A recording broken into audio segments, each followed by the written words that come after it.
রান্নাবান্না চ্যানেলের পক্ষ থেকে আজকে নিয়ে চলে এসেছি নতুন একটি রেসিপি, বোয়াল মাছের তেল ঝাল। খুব অল্প সময় অল্প উপকরণে আমি এই রেসিপিটি কিভাবে বানালাম সেটি আপনাদের সাথে শেয়ার করতে চলে এসেছি। তাই ভিডিওটি স্কিপ না করে সম্পূর্ণ দেখতে থাকুন। এই রেসিপি বানানোর জন্য আমি নিয়েছিলাম একটা বড় সাইজের বোয়াল মাছ, আর তাতে নুন আর হলুদ দিয়ে খানিকক্ষণ মাছটা ম্যারিনেট করে নিয়েছিলাম। মাছটা ম্যারিনেট হয়ে যাওয়ার পরে একটা কড়াইতে সামান্য সর্ষের তেল দিয়ে মাছগুলোকে দিয়ে একে একে আমি উল্টে পাল্টে ভেজে নিয়েছিলাম। দেখুন, মাছগুলো খুব সুন্দরভাবে ভাজা হয়ে গেছে। তারপর ওই একই তেলে আমি দিয়ে দিয়েছিলাম কয়েকটা গোটা শুকনো লঙ্কা, গোটা রসুন, গোটা আদা আর কুচানো পেঁয়াজ দিয়ে খুব ভালোভাবে আমি এটাকে ভেজে নেব। পেঁয়াজটা ব্রাউন হওয়া পর্যন্ত আপনাকে ভাজতে হবে। দেখুন, পেঁয়াজটা ব্রাউন হয়ে গেছে। এই অবস্থায় আমি এইটা তুলে নিয়েছিলাম। আর ওই একই তেলে আবার দিয়ে দেব কুচিয়ে রাখা টমেটোগুলোকেও আমি বেশ খুব ভালোভাবে ভেজে নেব।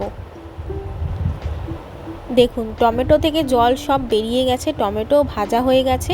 এই মশলাটা এবার আমি একটা মিক্সিং গ্রাইন্ডারে দিয়ে খুব সুন্দর একটা স্মুথ পেস্ট তৈরি করে নেব। তারপর ওই একই তেলের মধ্যে আমি আরও কিছুটা পরিমাণ সর্ষের তেল অ্যাড করে ওই ভেজে রাখা মশলাটা পেস্টটা দিয়ে দিলাম। দিয়ে তার মধ্যে সামান্য হলুদ গুঁড়ো, পরিমাণ মতো নুন আর টেস্টের জন্য অল্প একটু চিনি অ্যাড করেছিলাম। দিয়ে মশলাটাকে খুব ভালোভাবে মিশিয়ে নিয়েছিলাম।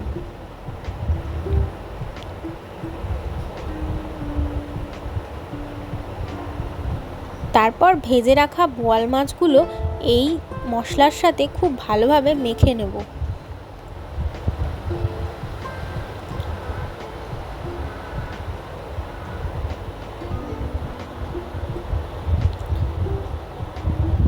দেখুন, বোয়াল মাছটা মাখা হয়ে গেছে।